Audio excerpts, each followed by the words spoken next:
Une semaine après la mort de Gaël Voiry, de nouvelles révélations viennent d'être faites concernant l'automobiliste qui l'a percuté. Ce dernier était déjà bien connu des services de police, l'émotion est grande au sein de la grande famille des Miss. Le 28 septembre dernier, un drame s'est produit à Champs-sur-Léman, en Haute-Savoie.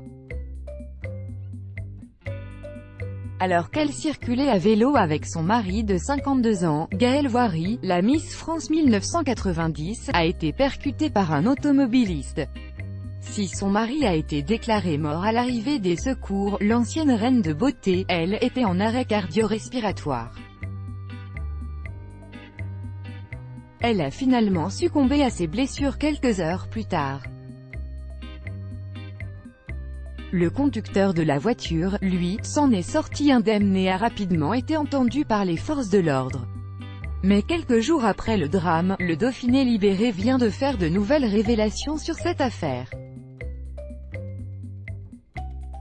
L'homme qui a percuté Gaël Voiry était connu des forces de l'ordre et comme le révèle le célèbre quotidien, le conducteur et son passager étaient tous deux alcoolisés au moment des faits. Le chauffeur aurait en effet été contrôlé avec un taux d'alcoolémie de 0,93 g par litre de sang. C'est pourquoi il a été placé en détention provisoire ce lundi 30 septembre, et qu'une information judiciaire vient d'être ouverte pour double homicide. La dangerosité de la conduite de ce dernier a motivé la décision du parquet, explique le Dauphiné. Libéré, il faut dire qu'en plus d'avoir consommé, le conducteur roulait à une vitesse particulièrement excessive. Alors que la circulation était limitée à 80 km/h, l'homme se déplaçait à une allure estimée entre 100 et 150 km/h. Une habitude chez ce dernier, qui était déjà bien connue des forces de l'ordre.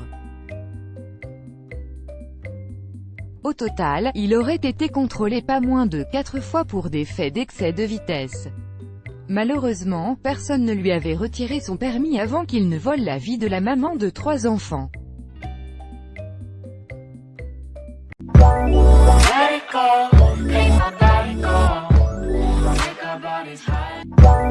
Let it go.